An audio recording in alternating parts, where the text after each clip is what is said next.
If you're a new manager or an experienced manager, have you ever had one of your employees say to you, "Oh, is that what you wanted? I thought you meant X." And you think to yourself, "I thought I was pretty clear." And there the frustration starts to build. Well, probably it was because your communication style was not as clear or as effective as you thought it was.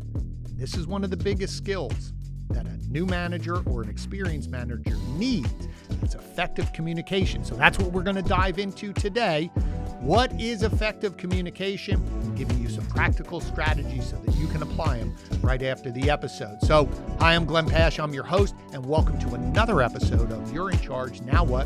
The channel that empowers new managers and experienced managers with practical, real-world solutions to build their confidence and their effectiveness as leaders. Each week, we're going to dive headfirst into the challenges that managers grapple with and give you some practical strategies that you can apply right away. So, let's dive into today's episode and let's figure out why your communication isn't as effective as you want and what you need to do to fix it.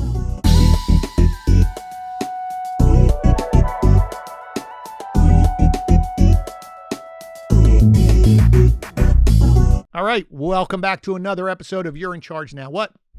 And today we're going to be talking about communication.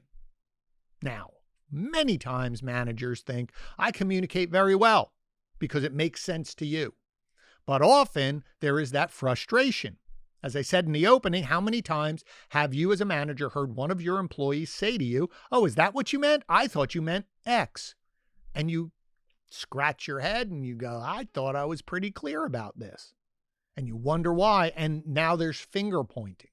What I'm asking you to do today is to take a step back, listen to this episode. We're going to talk about 4 or 5 different areas of communication you need to focus on, and be honest with yourself to say, have I been doing this, or can I get better? Because the better you communicate with your team, the more clear you can be, the easier it is for everyone to succeed. Okay, so let's first talk about, just at a very high level, what is communication?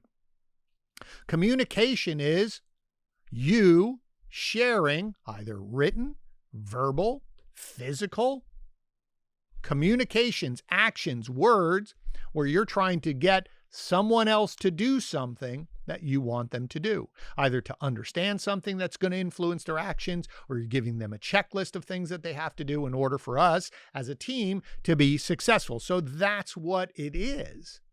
But oftentimes we are not as clear as we want. It's clear in our mind what we want. We have a picture in our mind with what we want to happen.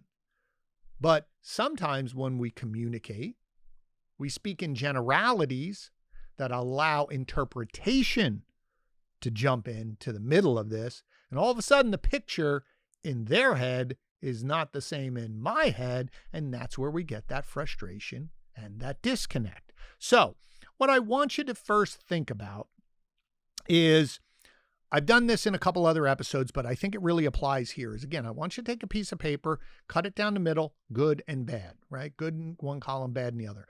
Good. Think of a manager who was a great communicator.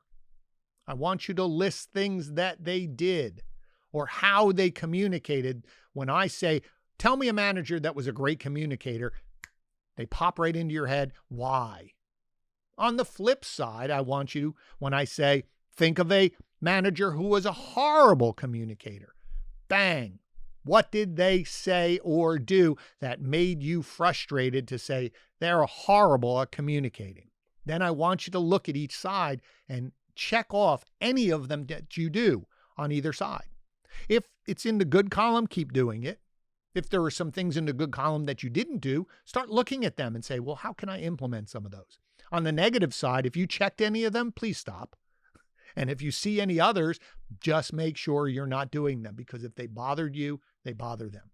Okay, so that's at a very high level what we're talking about in terms of communication. Now, so by doing that and auditing yourself in that first tactic, it's going to help you set the stage where we're going to move forward. All right, so the second tactic I want you to think about is when you're speaking, I want you to listen to yourself over the next few days when you're communicating to your team. Read your emails, listen to what you're saying. Maybe record yourself because sometimes we don't hear ourselves. Maybe record your next meeting with your team and just listen back. What I'm wanting you to do, I want you to see if you're speaking in actions specifically or generalities. What do I mean by actions? What do I mean by specifics? Well, when we're talking in actions of how to do something, I need you to fill out this form, start at line 1. I need you to fill it out with your name, your first name, your last name. I need you to generate this report, but this is what I want in the report. I need this on Friday versus I need this at Friday at 11 o'clock. The reason why I want you to listen for actions is because people can repeat actions. It's the way we learned. Think about it this way. Since we were young, our parents and our teachers told us what to do and showed us what to do and watched what we were doing and giving them feedback on how to improve. So the communication was both verbal, or let's say you were teaching them how to throw a baseball. You held the ball and showed them and put their hands on it and moved their arm to where it should be. You put your arm, they mimicked it. When you went up to the board to write a problem, they wrote it down. We wrote it down, or they taught you how to write. There were guides and they watched how your hand, here's how you hold the pencil. That's how we learned all the way through our school. But for some reason, when we got to be 18 or an adult, everybody just relied on verbal generalities. We assume that you knew how to interpret what's in my mind versus giving them specific actions. One little tip, little side tip here for coaching. Don't be afraid to get up and demonstrate what you want, because then that's clarity. If I physically show you what I want you to do, then I watch you do it, that's going to alleviate any distrust down the road. So remember, physical is a form of communication. Don't be ashamed to get up. Don't be, well, they're adults, they'll think I'm talking down to them. No, it's going to save you time down the road. If I physically show you something, it's faster. A lot of people learn that way versus trying to interpret what you say. So don't be afraid to do that. One other tip I always say is, if I can get up and do what I'm telling them to do, it's clear enough. Sometimes, again, I hear in meetings, and again, we'll touch on sales meetings. They're very simple, or I wouldn't say simple. They're a more available team to talk about. People will say, hey, our numbers are down. We need to get out there and work harder and pick up our numbers. I have no idea what that means. I need you to make more calls. What does that mean? Is that 1 more? Is that 100 more? Is it 50 more? It's really important to talk about specifics. Hey, I need that report by Friday. Is that Friday at 5 o'clock? Is that Friday at 9 o'clock, 10 o'clock? If I'm not clear in my mind, they should know. How many times does that run through your head? They should know that I need that for a report. They need that for my other meeting. How do they know unless you tell them? So again, it's really important to talk in specifics. I need this report on my desk Friday by 10 o'clock. I'm going to go even deeper. Do they know what that report is? Do they know what you want out of that report? I could come with a 10-page report and you're going, I just wanted a summary sheet. Unless you've communicated with them what exactly is in the report. When I talk about the productivity report, I want it to include this metric, that metric, in this format, in this type of graph, in this type of, spreadsheet, whatever it is. The more clear we can be, then no one has to think about what you want, try to guess what you want, hope I'm doing the right thing. More importantly, I can deliver what you want. It's a handoff. Then somebody else has it. They don't have to worry about it because we've already worked through specifically what I need. So again, point number 2 is speaking in actions, speaking very specifically, and more importantly, if you have to, physically show them. It's not condescending. Trust me. It's easier to coach someone what to do. Again, think of sports. I could tell you the play, but you have to go run the play. I'm watching you do the play. I might have to push you out of the way and show you what I'm looking for you to see it, because the words aren't creating the picture that's in my head, in your head. All right? Now, the reason why I spent a little time on number 2, and it seemed like a lot of information, it all comes down to that idea of clarity. Because point number 3 in communication is clarity builds trust. Because I know what you want. I don't have to guess. It's also incumbent on you, if you're not clear, to ask them. If someone says, hey, I want that report on my desk on Friday, what time do you need it? Oh, it doesn't matter, the morning. 11 o'clock, all right? 10:30, okay? What works for you? Get someone to tell you what time, because even the morning is varied versus, well, you said 10:30, here it is 10:30, here it is 10:20. It allows you to be very clear. Why? Because I need to build my day around what you need as my leader. My team needs to build their day around what I need. So the more clear I can be, that builds trust in me, because now we all know I'm not changing anything on you. Where's my report? Well, you told me the morning. Well, you should know. There's that word again. You should know I meant 10 o'clock. Now I don't trust you as a leader because you're changing your mind. I'm guessing that's distracting me from what I need to do because you're not clear as a leader. So clarity builds trust. So again, making sure that we communicate verbally, email, specifics, demonstrate if we have to. It's really responsible if you want to have effective communication. So let me just take a quick break. Again, I appreciate you're here, but as always, if you're liking what you're hearing, make sure you're sharing this out to your network. I'm sure there's people who would love to hear this. And more importantly, don't forget to subscribe, because each week we're here, myself or with my guests, to help you get these strategies to overcome the challenges. We're building this channel to be a home where you can get the training that you may or may not be getting in your own organization. Sometimes we get promoted and we're sort of left on our own. Well, this is the place where we can help you build those skills to become the leader you want to be. All right, so let's get back into. So number 4, in terms of communication, the biggest thing for a manager in effective communication is delivering on what you say. Let me say that again. I'm going to deliver on what I say. And I'm going to compliment people who deliver on what we agreed to, right? I have to deliver on what I say. If I tell you I'm going to have a meeting at 10 o'clock, if I can't show up at 10:15 as a leader because other people are there at 10 o'clock, they adjusted their day. Now, it's important if it's 10 o'clock and I'm going to be late, where's effective communication come in? Let everyone know I'm tied up. Meeting is going to be moved to 10:15. Now, if someone has a problem, meaning that now if we take another half an hour that I have another meeting at this time, they can communicate back to you. We can strategize. We can agree. That's effective communication. Effective communication is respecting the people on your team that you're managing, that their job is as important as your job.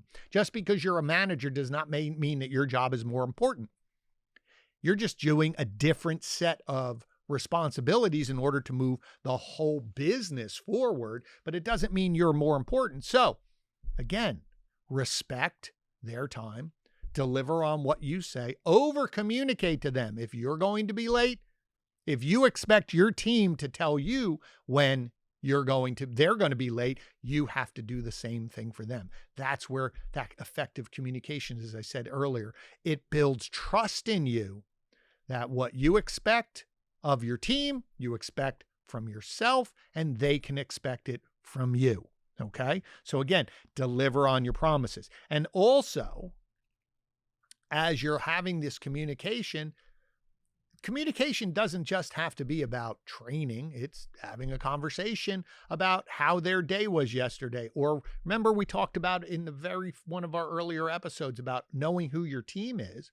Well, if somebody's team, like somebody on my team, their son had a basketball game last night, I should ask them, how did your son do in the game? What does that do? it's starting to make people understand that communication doesn't just have to be around business. It can be around personal. You're interested. Now, again, if you're someone who doesn't do that, that's okay too. But then don't do it once or twice and then stop doing it. People are going to think something's wrong. Why did he stop asking me? Am I on the hot seat? So again, it doesn't mean you have to, but if you do it, there has to be that consistency of communication. The reason why is I love managers that communicate that way, spend more time complimenting their team, pointing out when they're doing well. Because think about that. What did we do for our children? We focus so many times on the little things that they did. Hey, I see that you made your bed today. I see that you put your shoes in the right place. I see that you did this. I see that you did that. Why are we doing that? Because it's positive reinforcement. We do things that we think we're going to get complimented on. We avoid things that we think we're going to get yelled at for. So as a leader, the more clear you are on what you expect your team to be doing to generate the results, the better off they're going to be, but you have to compliment them. The reason is you're putting all of that positivity into the bank. So when you have to pull someone aside and say, I'm disappointed in you. I can tell you from me growing up, I'm one of 5 boys. I was more devastated when my father told me, I'm disappointed in you, than when he would punish me or, took something away. The disappointment, that was far worse. So if you invested in your team with a lot of positive compliments or we're all working together, when that disappointment, when I have to pull the disappointment card, they still know I have a ton of equity in the positive side. So that has more effectiveness. So, but again, if the only thing you're communicated is negativity to your team, you're always disappointed in them. No one can do anything right. They stop hearing you. And they're going to just find ways to, hate to say it, they're going to find ways to get you out of there. Because again, you're responsible for everybody. So it's really, really important. So the last part of communication I'm going to talk about, and as I said, in a future episode, we're going to really dive deeply into the coaching process and what we call the training tree, how to get performance and communicate. But it's very important that you have one-on-one time with each of your team and spend time, getting to know them, to see what's important to them. Do they want to move up into management? Do they only want to stay in this position? The only reason they want to stay in this position is because they have another job. They're a student. They have responsibilities at home. The more you understand that, then again, you can now focus your communication to help them achieve those goals while we're trying to achieve the goals as a team. But it's important that when you're training them, that you have this one-on-one time, that your communication is focused around actions. What are they doing? Not about them as a person, about the actions. We're going to be coaching them to get them back on track. So the more clear we can be in what we're expecting them to do every day in order to execute and to achieve the performance we want, when they're not doing those things, we can bring it all back. Because why? We were very clear on what we wanted. We showed them what they want. They were doing it already. Maybe they went back to a bad habit. We need to refocus them. That's all specific communication. But again, as I said, in a future episode, we're going to talk about the training process, because it's how you layer all of that on top of each other. So that way you can hold them accountable. You can compliment them and get them pushing for more, but more importantly, it allows you to earn their trust because you've been very clear about what you want. You've been clear about areas of opportunity. You've been clear about how to help them. And you've also been clear about what happens if this doesn't change. And that's really important as a leader. That's what effective communication is. It's all these little things. But again, in summary, if you can't get up and do it, it's not clear enough. It has to be so specific. I need this report Friday at 10:30. And we already know what the report is because we spent time communicating what that report is, why it's important, what format it is, all of that. Every little thing. The more clear that everyone is on what should be done, how it's done, the easier it is for people to accelerate when they know there's going to be no misunderstandings. I know exactly what we're doing. So again, if you ever hear yourself or your team saying, oh, is that what you wanted? Oh, I thought you meant. Or if you say to yourself as a leader, well, they should know, somewhere along the line, your communication is not as clear and as effective as it should be. So I hope that you found value. Hope that was helpful. If you did, again, I always ask you the favor that if you found value, please share it out with your network. I know there's probably other people that could benefit from this conversation. Don't forget to subscribe. Please click the button because we're here every single week. I bring in guests from the industry, leaders from the industry who deal with this same the topic of building up leaders, building highly successful teams, highly successful companies. And we come in and we talk about it, and they bring their ideas and over how they overcame some of the struggles in order to help you become the best leader that you want to be. Again, this is your resource. This is your channel to help you become the leader that you want. So I look forward to seeing you on the next episode of You're in Charge. Now what? We'll see you then.